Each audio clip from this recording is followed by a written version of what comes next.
Hello, ladies and gentlemen, and everything in between. Welcome back to What's on the Playlist today. So, today I want to talk a little bit about Leon Redbone and the album Double Time, an image which you will see here. um, Leon Redbone was a Canadian performer originally from Toronto, Canada. His family was Armenian. Leon Redbone is not his given name, and he's also been he was very not secretive, but reluctant to speak about himself. No one even knows where he got the name Leon Redbone from.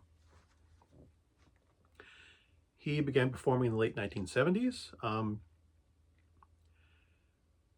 His music style is basically vaudeville and ragtime.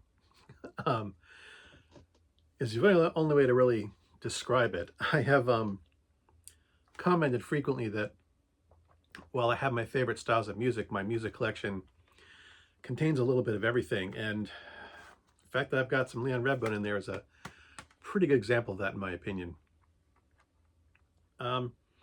He was discovered by Bob Dylan at a folk festival in Canada.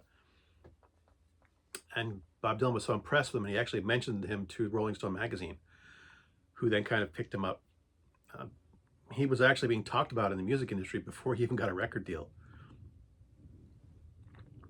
He's one of those guys that's kind of a musician's musician. He never really made it huge. He was one of those guys that, you know, everybody kind of, I don't know about today's audience, but, in my era, 70s and 80s, when I was a young man and a kid, Leon Redbone was one of those musicians that, like, because you heard other musicians talk about him, you kind of knew who he was. Even if you weren't really familiar with him, you kind of knew the name. He never really got a lot of radio play. And he was also known for his distinctive style of humor. He had a very dry sense of humor. He liked to make comments during his performances, something that was actually carried over during his death. He died in 2019, and in his honor, someone made a public release that he had died at the ripe old age of 127, when he was actually only 69. So that type of thing would have amused him, I think. I think contemporary audiences would probably know him best from the film Elf with Will Ferrell. He did not have a major part in it. He played the part, he voiced the animated snowman in the film, in the intro. And he also performed, I think, during the closing credits. But that's where most people would know him from, at least the modern day audience.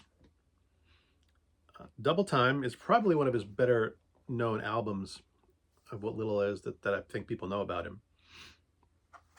I also had to make the comment that Leon Redbone was not a composer.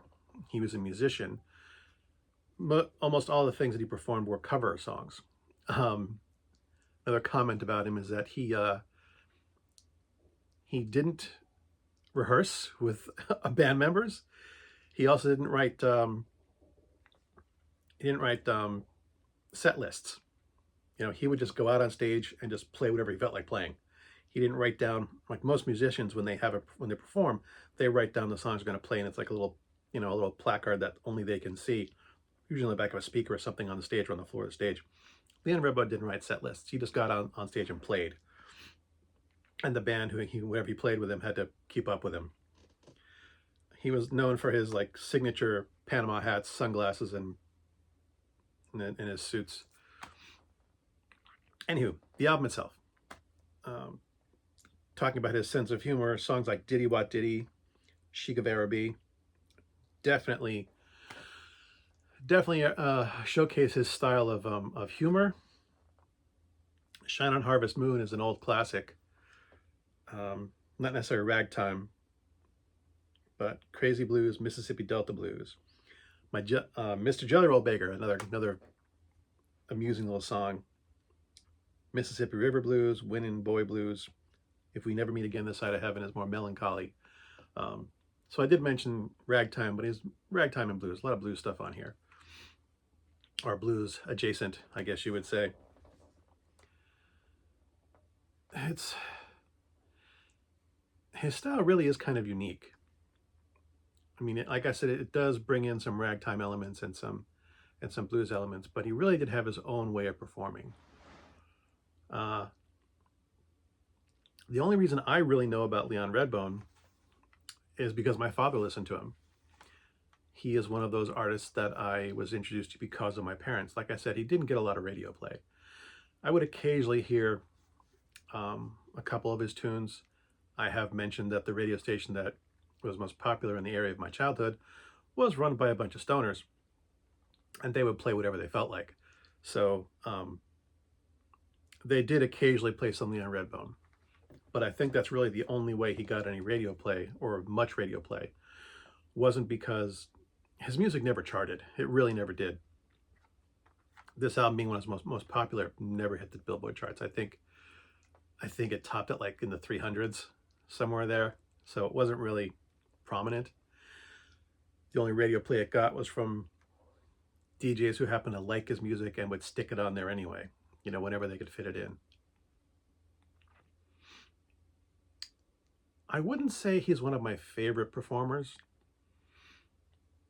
You know, it's not one of those, he's not one of those artists that when I hear his songs, I have to crank it and really get into it. You know, it really kind of drives me. But it's music that I more appreciate. You know, I enjoy it in a more of a laid back kind of mellow sense. Like, this is just some good stuff. Um, Leon Redbone was a solid musician and a solid performer. He was self-taught. He never took music classes. He just was one of those guys that picked up a guitar and started to play because he loved the music. Played everything by ear. You know, couldn't read a note of music. Just one of those eccentric dudes that loved to play. And I appreciate it. I really do appreciate this music, even though, like I said, I wouldn't list him as one of my favorites. You know, if I was to make a list of my top, you know, 100 favorite songs, I don't think Leon Redbone would make the list. But it's still something that I really, really enjoy listening to. For whatever reason, probably some of it's nostalgia.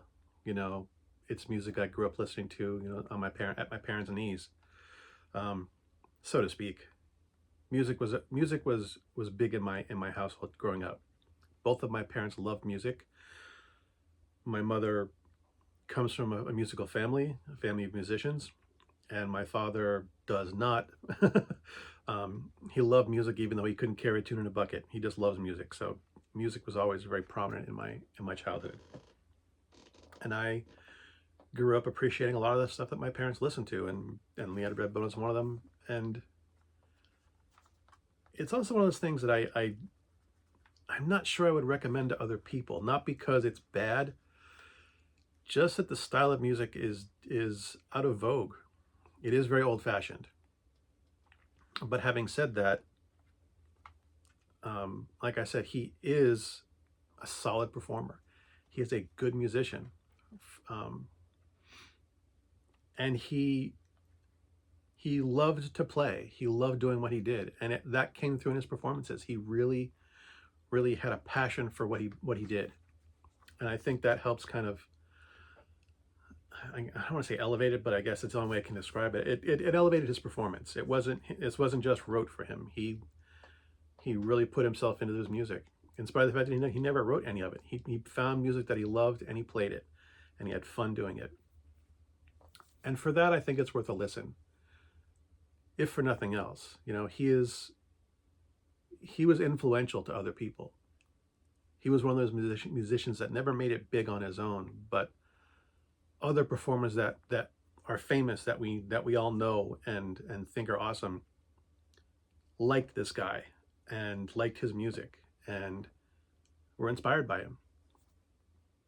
So in that bit of musical history, I do think he's worth listening to, and I would recommend you listening to this. And Double Time is a good. It's not his first album; it's his second, but it is a good representation of his work and his performance and his style. So there I have it, I guess. Um, as always, thanks for watching. As always, my stuff is crap. And until next time, good hunting.